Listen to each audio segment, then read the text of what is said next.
Good morning friends. हम group में प्राणायाम के डूज एंड डोंट्स और सावधानियां शेयर कर चुके हैं, लेकिन अब भी कई साधकों के छोटे छोटे सवाल आते रहते हैं। प्राणायाम पहले करें या एक्सरसाइज? स्नान प्राणायाम से पहले करना है या बाद में करना है? प्राणायाम के पहले क्या करना चाहिए, प्राणायाम के बाद में क्या करना चाहिए? तो ऐसे ही सवालों के जवाब यहाँ पर दे रहे हैं। छोटा सा वीडियो है, देख लीजिएगा। सबसे पहले प्रिपरेशन की बात करते हैं। कोशिश करें कि स्नान करके ही बैठें।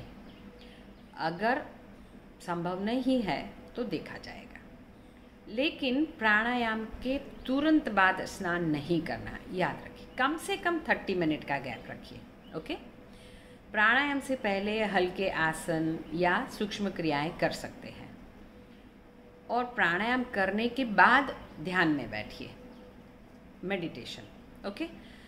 क्योंकि सीक्वेंस कैसी है कि अष्टांग योग में प्राणायाम को शरीर और आत्मा के बीच की कड़ी कहा है। तो अब पहले अगर हम लोग स्थिरता से बैठ नहीं पाएंगे, आसन का अभ्यास नहीं किया है, तो सांसों पे कंट्रोल नहीं आएगा। सांस पे कंट्रोल नहीं आएगा तो चित्त और मन भी काबू में नहीं रहेगा, है ना। तो अगर मन भटकेगा तो ध्यान लगना संभव ही नहीं है। तो सही क्रम रहेगा कि पहले माइक्रो एक्सरसाइजेस कीजिए, मतलब सूक्ष्म क्रियाएं, फिर आसन का अभ्यास कीजिए। आसन के बाद में ब्रीदिंग, थोड़ी सी टेक्निक कीजिए, डीप ब्रीदिंग कीजिए, और फिर प्राणायाम का अभ्यास। एंड में ध्यान में बैठिए। बेस्ट टाइम है सुबह सूर्योदय से पहले या शाम को सूर्यास्त के आसपास। अगर यह संभव ना हो तो खाना खाने के 4 घंटे बाद प्राणायाम का अभ्यास कर सकते हैं। प्राणायाम के बाद आधे घंटे तक ध्यान रहे कि खाना पीना अवॉइड करें। ओके।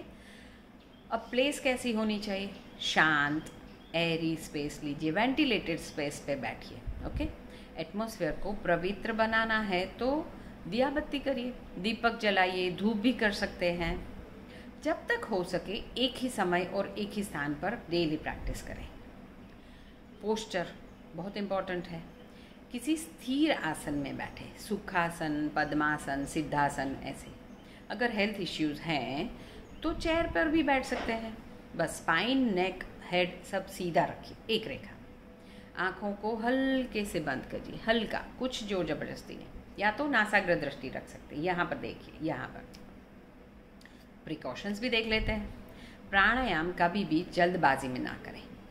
स्ट्रेस में हो तो पहले सिंपल डीप ब्रीदिंग कीजिए, मन को शांत करें और फिर प्रैक्टिस शुरू करें। Always practice with empty bladder and stomach, वो ध्यान रखिए प्लीज़। गंभीर रोगी हैं, कुछ प्रॉब्लम्स हैं, लाइफस्टाइल इश्यूज हैं, गर्भवती महिलाएं हैं, प्रेगनेंसी, उपवास में या खाना खाने के तुरंत बाद, ये सारे समय प्राणायाम के लिए उपयुक्त नहीं है। और सबसे ज़रूरी है धीरे धीरे रिलैक्स्ड ब्रीदिंग से शुरू करें। याद रखिए, जब हम सांसों को जानेंगे तभी उसे कंट्रोल कर पाएंगे और तभी उसका विस्तार होगा, तो प्राण का आयाम तभी हो पाएगा। इसके अलावा भी कुछ प्रश्न हैं तो कमेंट्स में लिखिए, मैसेज भी कर सकते हैं, हम उसके जवाब देने की कोशिश करेंगे। हरि ओम।